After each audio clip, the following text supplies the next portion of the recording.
I'm still working on the way to pack this kit, but I'm just going to give you kind of an example of what you might receive. So first off, it's going to come with some instructions. I don't like to read instructions, so the very first page there's a QR code that gets you straight to a video on how to put this together. And if you are the kind of person who likes to read instructions, I've got the parts layout, everything that you can expect to get in the kit, and then step-by-step instructions with these little 3D images that I worked really hard on to make sure that you have like a picture that goes with the assembly each step of the way. And it's not that long of an assembly. I think we can do this in about 15 minutes. That's what comes in the box. The instructions, I tried to put all the little parts in a little bag so they wouldn't get lost. And then you'll find a glue bottle and a little sanding. This is a little sanding tool that I put together. I'm not sure if this glue bottle is legal for me to mail, so this may be different. I don't know. But right now I'm just putting the kit together. And so we're going to pretend that that's just going to be the exact one that comes with the kit. And then in the kit,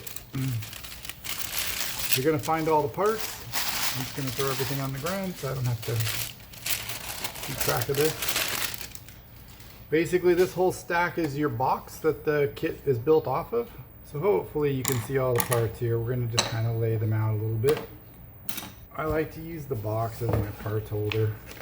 It just keeps everything easy to find. So we're going to go ahead and start with this little attic. And since I only get one shot at this because it costs me a lot, costs me money every time I use a kit, I'm just going to go ahead and go for it, and hopefully it all works out. So I like to put the glue on the pieces that are smaller. It makes it easier. And I don't use a lot of glue. I use a very small amount because I don't want it squeezing out everywhere. And we're not trying to make like cutting boards or something where they're going to get wet or have to be ground down or anything like that. So we're just going to do this really light amount. And then a trick that I learned with this glue is that you just kind of wiggle it around a little bit and it gets stickier. It gets stickier faster. So you don't have to pin this down or anything. And I wouldn't worry about it being lined up absolutely perfect. Again, this is like a little haunted house, so we're just going to go. Let's see, is there a better side to this? Not really. They both look pretty good. So we're putting the decorative piece down first.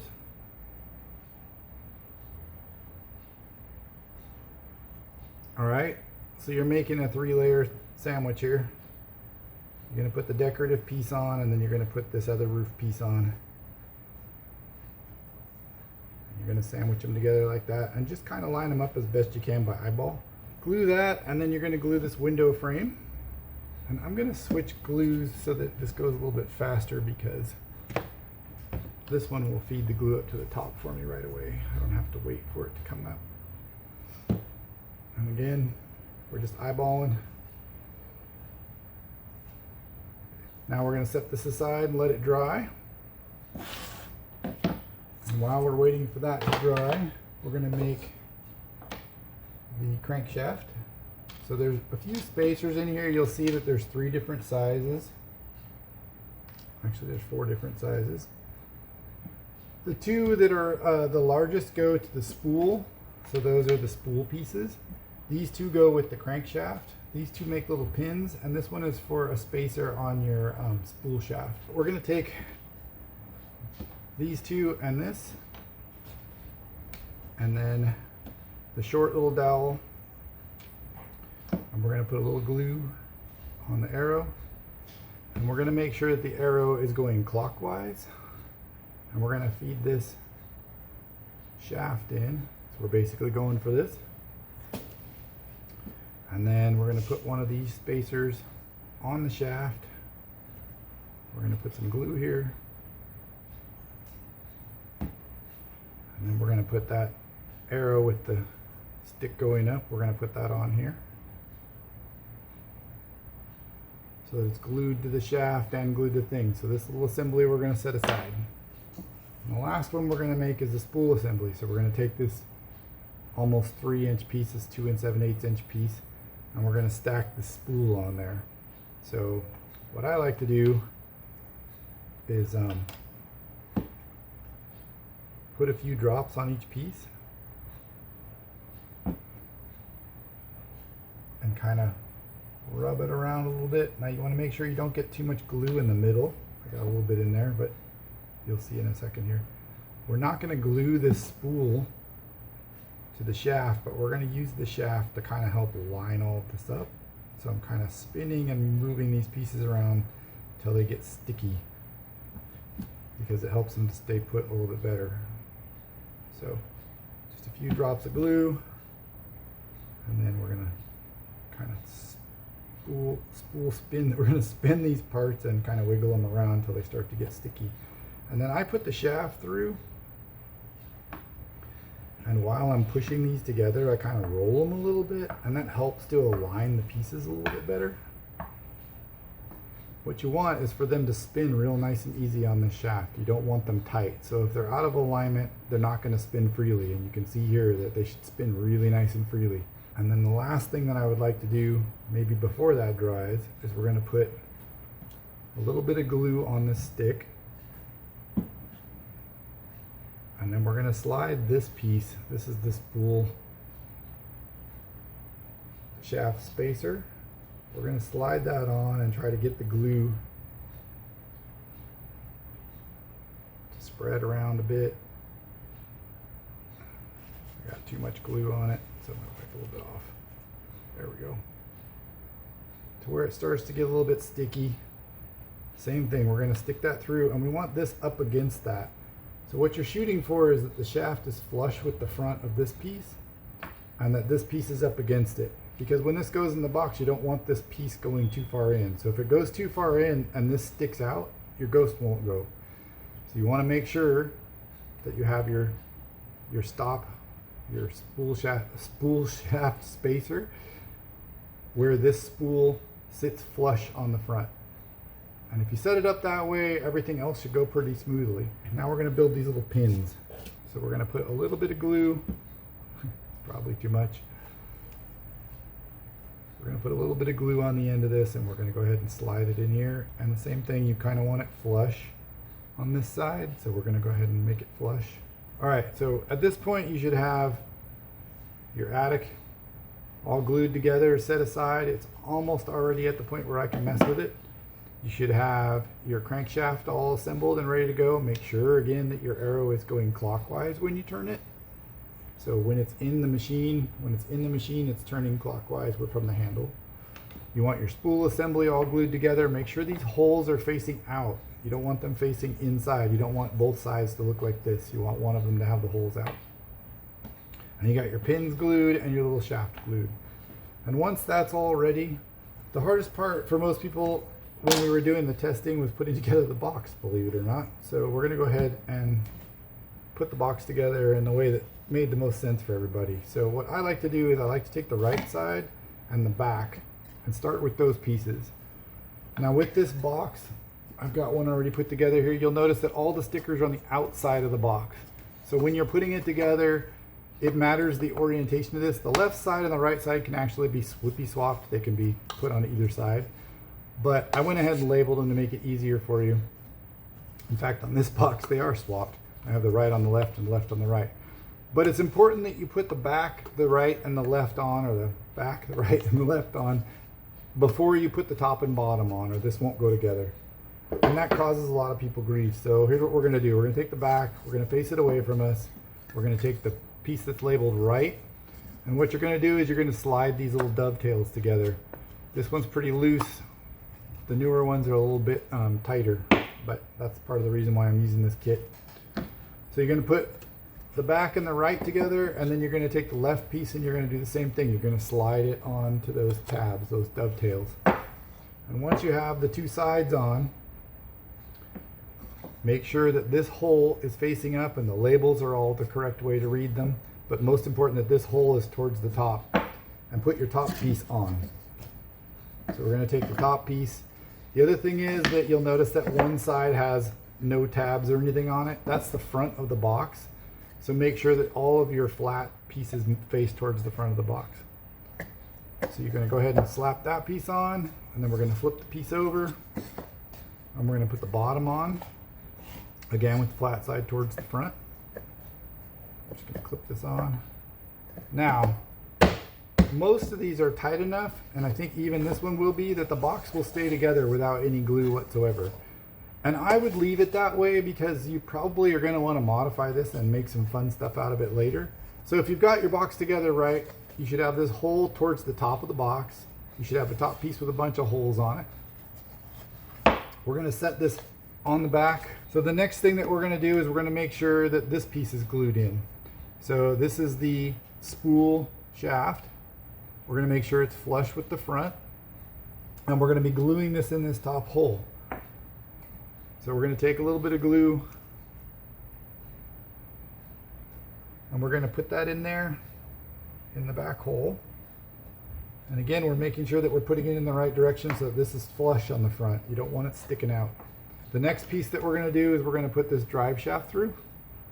So put the drive shaft through the first part of the box, then you're going to feed your rubber band on, and then you're going to put it through the other side of the box. So all that you need to do is make sure that rubber band is on this box before you put this end piece on. Now, I don't glue this end piece on with a lot of glue, or any at all if it fits tight. So if it already has kind of a tight fit to it, don't glue it. And here's why. This rubber band is going to break eventually, and you're going to want to replace it. And the only way to replace it is to pop this out, put a new rubber band on, and then put this back through. Now, if you glue this on there with a ton of glue, you're never going to get it back off without breaking something. So what I like to do is I just put like a little bit of a drop on there if it's tight. Now, if you can slide this on and it sticks, it doesn't have to hold any weight or anything, but this one's really loose. I can just slide it on. So I'm going to put just a drop of glue, and then I'm going to wipe off most of that glue. So there's just a teeny bit on there. And I'm going to go ahead and let that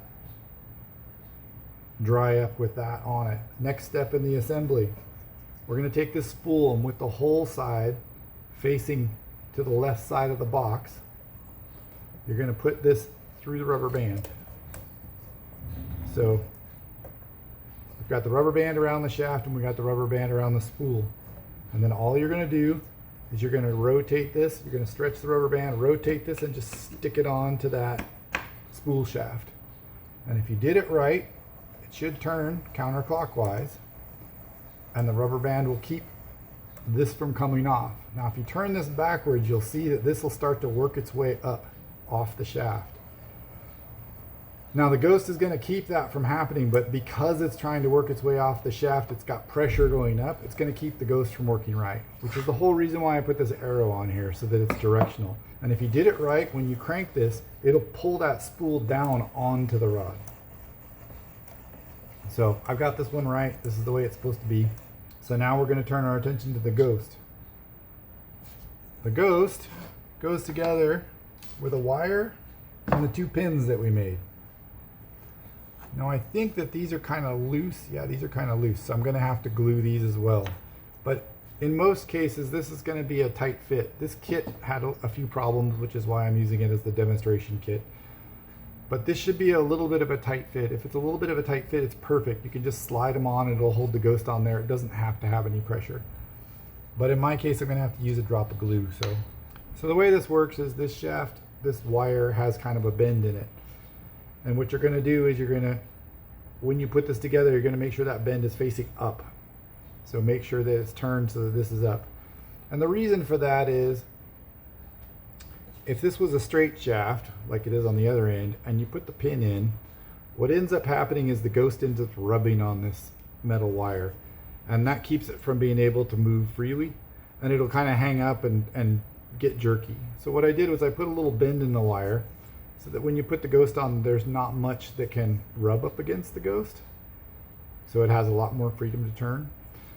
So you want that piece facing in such a way that the Ghost is in front of the wire and not the other way around. So make sure this is facing the right direction.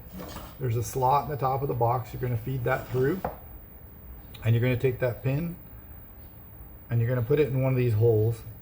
I'm going to talk about these holes for a second. The ones that are closest to the center of the shaft will make the Ghost move slow in slow circular motions that aren't very big. The further away from the center of this you move it, the more the Ghost is going to move. So let me see if I can, let me grab the one that I don't have glue on yet so I can show you. So again, if you put it in a hole that's really close to the center, you'll see that there's not a lot of movement up here. It's relatively small. And as you increase the distance from the center, you'll get more and more movement. So if I go to the one that's the widest away, you'll see that the movement up here is a lot bigger. So you just choose which hole you want by how much movement you want your ghost. I like it to move slow and in small circles, so I choose like the smaller of the two, or the closer to the center of the two. So I'm gonna go ahead and choose like maybe the second one. You're not trying to pin this wire up against the spool. You're trying to leave it so that it can rotate easy. Now we're gonna put the ghost on the top. So I'm gonna flip this over so that the front of it's that way. We're gonna put a little bit of glue. Again, you probably won't have to glue these, and it's kind of nice if you don't, because then you can take the ghost back off.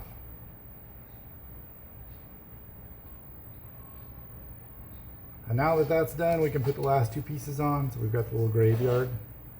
It should slide right in these holes. If it doesn't go directly in, it's possible that these holes have too rounded of a corner. So you just need to go just to knock the sharp corners off and then try to slide them back in. You might have to do that a couple of times to get them to where they fit right, but they should slide in almost flush. And then the same thing with the front. You might have to knock these corners off a little bit. Most of the time it just pops right in there. And you kind of want a firm fit. So you could glue it if you'd like to at this point, but I kind of like to leave them loose so that I can pop it back out and paint it or modify it. And you're basically done with the whole kit. You can put this front piece on or you can leave it off. It totally depends on whether you like the front piece on there or not. I like to decorate it with the front piece on so that it matches, and so you can hide the mechanism if you want. So we put the whole thing together, and that's what it looks like. I'll set the camera up down here so that you can kind of see what it looks like, because it's going to be hard to do when it's facing any direction other than flat on the table. So let me set the camera up so you can get another view. So that's basically how the Ghost in the Attic works, how it goes together. There'll be some links in the bottom of this video that will take you back to my website where you can see other people's designs, and you can maybe get your questions answered there if I didn't cover something in the video that you're running into. And that's your entire kit assembly. This is my very first kit, so hopefully you found this helpful. Let me know what you think in the comments below.